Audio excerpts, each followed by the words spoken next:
What's up, guys and gals? Welcome back to the Nerd Castle for the next episode of Dead State. My name is Splattercat, and I'm happy to have you here today as we continue our climb through this apartment complex, or I don't even know what it really was. On the first floor, it had some kind of like store underneath it, so I'm assuming it's like a really ritzy... Oh no, it was a hotel. That's what it was. We're in like this big hotel system with like restaurants on every single floor. It's a really, really nice hotel. In all fairness, aside from the undead and the mercenaries trying to blow everybody's heads off with high-powered rifles, it is a nice hotel, but we have a couple of options in front of us right now. Our inventory is completely and totally full. And so in that case, what we can either do is we can go upstairs and we can clear the entire place out, and I am sort of interested in, if there's one thing that fighting games have taught me, is that if you're in an inclined level or a level with an elevator, when you make it to the top, there's going to be a guy in like a lightly colored suit with a Tommy gun that's going to try and kill you. That was a Streets of Rage reference that got me. That's Mr. X. It was a very, very bad reference though, so you'll forgive my clumsiness. Let's continue to have a look.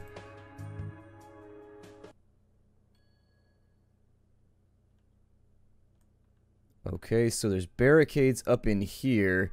Do they know I'm coming? Is that why they've started to barricade? That's interesting. I don't think I've ever seen that graphic before, but I don't really feel like a flipped over table and two rolly chairs are going to stop me from advancing my path of destruction. They have wheels on the bottom. Not the best barricade, so note to self, when making barricade, do not use wheelie chairs. My guess is we have to go through here. This might be the floor that they're living on. It's looking definitely like they've got themselves some cots and things set up. It's got more of a military look to the whole thing. And I think somebody had mentioned that they were a PMC that was all nice and dug in up here. If you don't know what a PMC is, it's a private military contractor. Or like a private military company. I don't know. It could stand for a couple... Oh, shit. There's a bunch of dudes up here.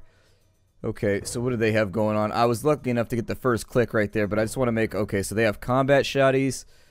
They have... Ew. Okay, so they're definitely kitted up pretty well. Our best chance for right now... Where's our fourth party member? Oh, no, never mind, right there. Okay, so our best chance for right now... is going to be to like pull back, I think. Let me see here. Go ahead and have them hold hands for a turn. That's what that icon does right there. It's the hand holding icon. It's just you sit down and you snoodle together for a little bit to feel better about the fact that the world has been taken over by zombies. That's pretty much it. Yeah, I was going to say, I don't know if this is going to go so well. I would much rather this fight take place over in here somewhere. Because we do have to block the doorway in order to... I don't really see a point in doing this, though. This fight really serves no function because we're not getting anything... Oh, there's another floor? Okay, so never mind. The fight does serve a function. It looks like they've been doing upgrades up here just like we have. They got themselves a little workout room and everything. Well, shit. There can be only one in this society. Let's go get some more grenades and consumables and stuff because we need them. Like nerve gas and things of that nature would be helpful. So I'm going to pull out for just a second. Not to be a tease or anything, but I'm going to pull out for a second. We're going to go back downstairs. We're going to ride all the way back to our base. We're going to take a little bit of time off right there just to get ourselves some grenades and some other good stuff locked in that we can use in order to fight our enemies more effectively. We don't have a really, really good loadout right now for fighting these people. And frankly, with their armor and everything, it takes us a little bit too long to finish the fight. Come on. It takes us a little bit too long to finish the fight, and so we're taking attrition damage. That's it. That's all that we're taking. Attritional? I don't know if attritional is a word. It sounds pretty good. It sounds like attrition mixed with nutrition, though. So, for example, if you just had like a long onslaught of eating poorly, it would be attritional. I don't know. I don't know if I like it or not. I think we already looted out this entire place down here, maybe. I don't know. Maybe I got a little bit excited. Did I loot at all? Hold on. Let's have a look at the inventory here. Oh, well, hell, let's hit the first floor then before we leave, because obviously we've got some inventory space. I was wrong. I thought we had far less inventory space, but then again, it's been a while since my last recording session. So there's always like this brief catch-up period. Additionally, I'm coming back from the weekend, which makes it even worse, so my brain's all addled and not working properly. You know what I mean. It's not the Mondays, because the Mondays where you just don't want to be at work, but it's like... For whatever reason, you just can't kick your brain back into gear. It happens to me every now and again. I get all inside my own head while I'm doing my commentary. And so if you work on, like, if you're trying to make a YouTube channel or whatever... Oh, there's a guy down here. A merc commando. Well, he's about to be a merc commando. Oh, it gave us first turn. Okay, I accept that. So there's 95 points of damage from our first shot. Troy laying it down right now, giving out the brucka in very, very large spades. Not a little spade. This is a spade made for enormous gardening projects. And down he goes. Is that the last one on the floor? I didn't think there was going to be any more targets out here, and so that actually surprised me a little bit. Oh, he has a data item. That's pretty cool. Let me grab that right there real fast. And then I'm going to take a break real quick to investigate what's going on. I got some weird happenings going on with my recording software. I'll be right back. Hi there. Welcome back. Sorry about that. So what ended up happening is, like, my recording software randomly decided not to record to my external hard drive, and it decided to record to my hard drive. And my hard drive ran out of space. Why it decided to do that, I'm assuming it's because one of the USB ports, like, went in and out the bus. Ever since I got my computer from iBuyPower.com, and it has a busted USB bus, and I've called them, I've emailed them to RMA it, and they just, like, never called me back. I think that's basically just, like, the way that they get their shit done is by just ignoring you until you give up on it. And so my front USB bus has been broken since the day that it got here from the shop, and so I don't know. I stopped being mad about it probably a few days after I got the computer. I was like, whatever, I just need to get, like, work done for the channel. I need to get things finished. I don't have time to be worried about one USB bus that doesn't work. But as, like, a guy that used to work in IT and likes computer stuff, it does sort of bother me. Like, at the back of my mind, in the middle of the night, there's, like, this ghostly USB bus just floating through the air. It's like, USB! We will never be USB! USB complete me! Just like making hella noise. I'm just like, I wish I could send you in. I wish I could send you back to get it replaced. But they don't seem to like to talk to me at all. Sent emails. I called. Like, well, apparently they're just going to ignore me. And that's okay. I mean, you're making like the rest of the world right now. It's not that bad. Hey. Oh, the door is unlocked. I was like, why won't you let me bash this door? Like, sir, the door is unlocked. Be like, oh. My bad then. I will take a pillow and a blanket. If you don't mind. I don't think the display, so what they do, I don't know if they do this in other places, but here with the display beds at like mattress stores and like bedding stores, they put, the beds are actually like mini sized just so you can't lay on them. They do it on purpose so the beds are actually like half sized, and then you can feel the mattress, and they have like the pillows and like little half-sized blankets and stuff all over it. But at the end of the day, you can't like lay down on top of it. I think that was the ultimate goal that they were trying to stop, is people just coming and like napping, like random homeless people coming up in the mall and just like falling asleep in one of their chairs. We've been trying to do business and he fell asleep and we don't know how to make him leave, but he smells a lot like raw taco meat. And we're like, well, just tell him to bounce out. And he'd be like, but we feel bad. Customers don't like it when you kick the homeless out in the middle of a sale. It makes them feel very, very unlikely. They're not going to conclude it. They're not going to finish it. They're going to be like, is he abusing a homeless person? Sir, no, we don't want him to lay on our display bed anymore because he looks Ooh, a tattoo gun. What? Cool. Well, now we've got a tattoo gun, I guess. This is like the most stereotypical tattoo parlor ever. Like, their seats have fire on them. Oh, man. It looks like they just left their bottles and stuff out, too. You'd think they would clean that up, so I got everything from over there. I got everything from over there. All right, we're good to ride. Sorry. My brain is now just, like, falling inwards on itself. My brain power is dying because it's my first day back from the weekend, and unfortunately, I'm having a lot of trouble thinking today. I'm not sure if I didn't get, like, my awesome breakfast and I didn't eat my Wheaties or something. Something has gone very, very wrong. I hope we don't spend this entire episode just, like, looting random crap off tables. That would sort of suck. I could fix this just by, like, going and grabbing a whole bunch of guns off the dead bodies, but we don't really need them that much. Like, we don't really need cleavers or anything either, but maybe people want cooking supplies. I like being able to cook, and it's nice to have Corbeau around to like handle this stuff. I don't think zombies will actually come up in this place, so we don't have to worry about it. Let's use a spear to pry this open because we like to get medieval on its ass. We did 50 damage to that thing with one, well, 49 if you wanted to be really, really specific about the numbers. I was fudging a little bit. And up goes the shutter, I guess is what that is. Although right there it was an opener, it was no longer a shutter. Let's go ahead and grab this from the prep area. Okay, a few more spices that we've never had the opportunity to use as of right now. And a box of pasta. Probably one of the few things in the apocalypse that's going to stay good over the long term. We can't carry that much. Well, what about, is the rat too far? Is that what, a 10-pound roll of cheese? Holy shit, that's a big roll of cheese. What do you need 10 pounds of cheese for? Oh my god, that's a big cheese wheel. I will point out that this is a restaurant, so it makes sense in that context, but if you brought back a 10-pound cheese wheel from your scavenging mission, I'd be like, first off, where did you even get this? This thing is like the size of a truck wheel. This thing is enormous. Like, it's just laying around, you know. I was like, was it laying around, quote unquote, in the sun? I'm like, no, it was inside. It was in a safe place. It wasn't really like refrigerated or anything, but it was kind of cool in there. I bet it's okay. Couple more parts. I think we've actually done most of the upgrades, so I'm not going to worry about parts too much further. See, I tried to get out of here. That was the thing, is that I wanted to get out of here so that we could go look at other stuff. Let me reload him real fast. Hey, Paul. You want to reload real quick? Yeah, there you go, pal. There you go. I appreciate you being conducive to my overall reloading plans. Let's continue to stab another shutter. It says there's another guy in here somewhere. Where he is? He's probably upstairs or something. Or in the restaurant getting his drink on. Although the doors are all locked, so I don't know. I think there's like a movies down here. What is this? Try the fatty fries. Bison. Oh yeah, it's called bison. I forgot about that. I don't think we need anything from right there. This stuff is all looking lackluster as well. See, this is like one of those locations where I don't even know if I want to loot it or not. Just because it just goes so... Let's stick to the plan here. Let's stick to the plan. We were going to leave. We're going to go get grenades and other good stuff so that we can survive a little bit better.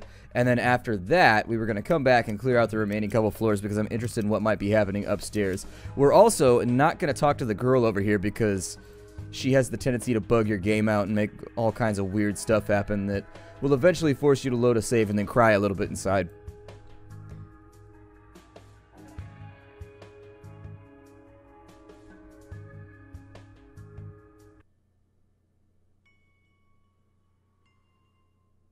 Every time I have one of those loading screens, I get super nervous because that's like typically where my game crashes.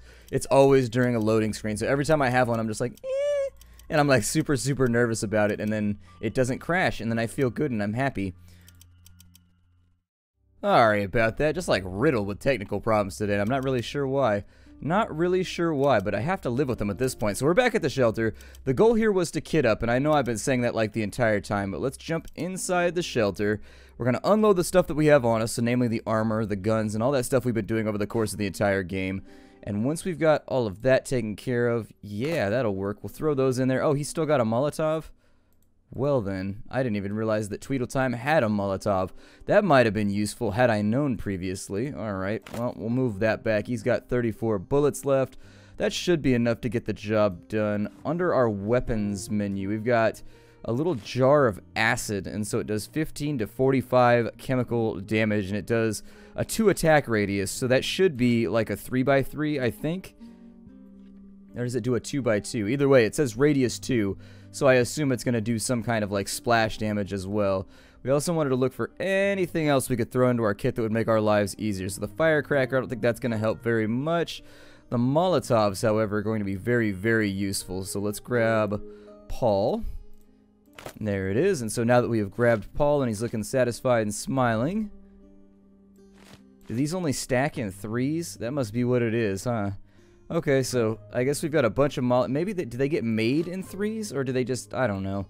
This should be, what's the fire protection on this? 30%? Really? How does a bullet vest give you 30% fire resist? Like, I understand how it would protect you from gunfire. A carbon steel tonfa. You forgive my cat at the moment. She's being a giant pain and crawling all over the back of my chair like Spider-Woman. Let's see here. I didn't realize that was carbon fiber. Okay, so we have incendiary grenades. That's for 30 to 50. These don't even do that much damage.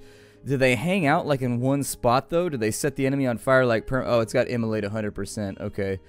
I guess we could bring those along then. I don't know if they're going to be super helpful, but we've got a timed explosive. I don't think that's going to help out much. We could nerve gas him. It sounds like a shitty thing to do, but we could. Let's keep that in mind then, because the Molotovs don't seem like they're going to do that much anyways, although we'll give them a test drive here. So Tweedletime's got that. That's not refilled, so since we need more medical kit, I'm actually glad that we jumped out too, because we could use a medical refill right now. So we'll go...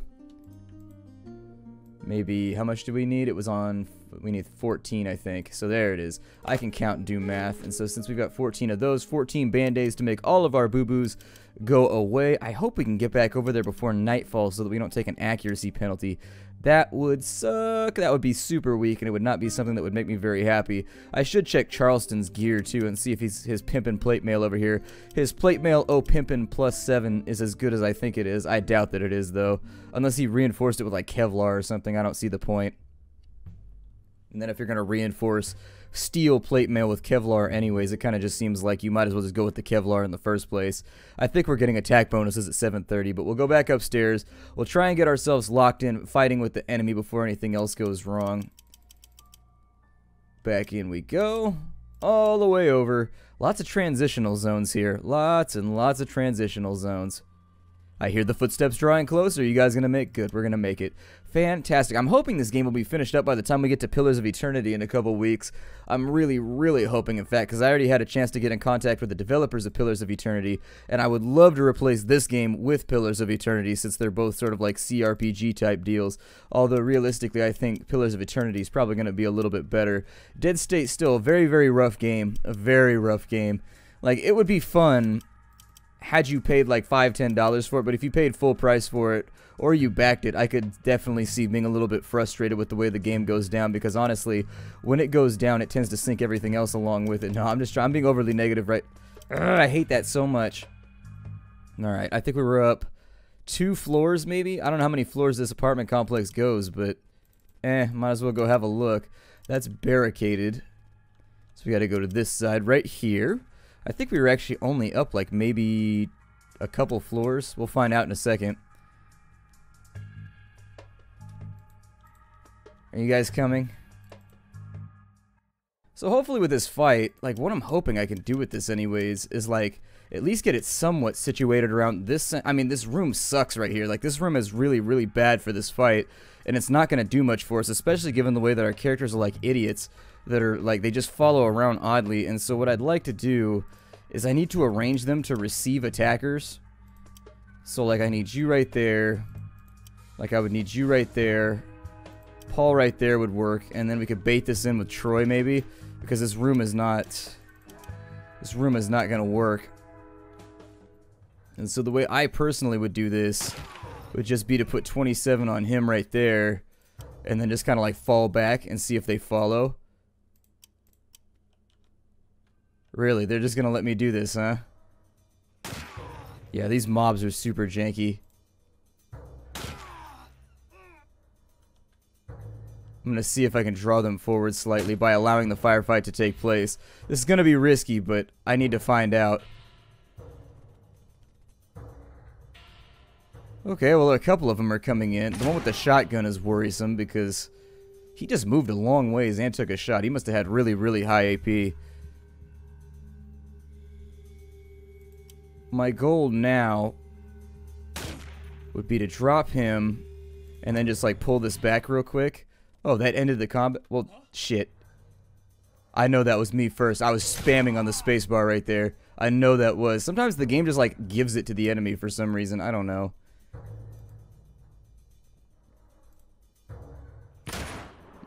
There, get him out of... That did 110 damage, really. That's pretty good right there. That's pretty good right there. I'm going to leave Troy out in the wind as, like, the guy that can be shot right now. Because, I don't like him that much anyways. He's a really good character. He's just not a nice human being, though, so I don't really worry about his safety at all. And then on this side, what we can do... maybe finish him off and keep him down. Back up slightly. Let me get Tweedle time here. It did let us out of... Is he going to shoot from there? Really? I was going to say, that's a long-ass shot. That's a pretty good shot right there. He doesn't have any bonuses like our characters do either. But what I will do is I will actually engage with him. So there's 17 away. There's 26 away. And then we'll just duck in and out of these corners right here. Might be the wisest way to do this fight. Just keep ourselves very, very covered along the way. Like blankies in the wintertime. That's one of my favorite feelings in the whole world. Blankies in the wintertime. Like when you're already... Yes, I'm a grown-ass man that says blankies. Don't judge me. Don't judge me right now. I love blankets in the winter. Blankets in the winter are the best. Let's go. Troy is not almost dead. He's almost unconscious. There's a very clear difference between those two things. I guess we'll just cheese mode this out. We might as well. A couple more points of damage. Wow, that guy is just not going down. It's because he's got the helmet and he's got the advanced body armor. The helmet is putting his ballistic resist over the tipping point to where it's going to be difficult to get him to fall. Alright, so while that's not everybody, that does give us a chance to reload people. I think they're going to bug the hell out. He's only got the basic armor on, so we should be able to hurt him pretty badly. I think he should be like a one-turn kill, as far as I could tell. He kind of brought the wrong armor to this fight. He brought the crappy armor. It's still got a codpiece, though, so if you're worried about your dick getting shot off, that would be the armor to take. I mean, I'd probably still take this armor right here, the cool black armor with the shoulder pads, because I played way too many MMOs, and I want my armor to have shoulder pads on it. But anyways, God, this episode was an ordeal. So many technical problems in this episode, like, seriously. I think I'm gonna... Ow! Who just shot me? Wait, did you just shoot me through a wall? Oh, you buggy little bastard. He shot me through a wall. No. Alright, well, my name is Splattercat. We'll come back in the next episode and we'll deal with this guy. But yeah, he just shot us through a wall somehow. So anyways, I will see. I know that bullets go through walls, but I bet I can't shoot him back through the wall. Exactly, so it's a bug. Anyways, I will see you all later. Hi to everybody.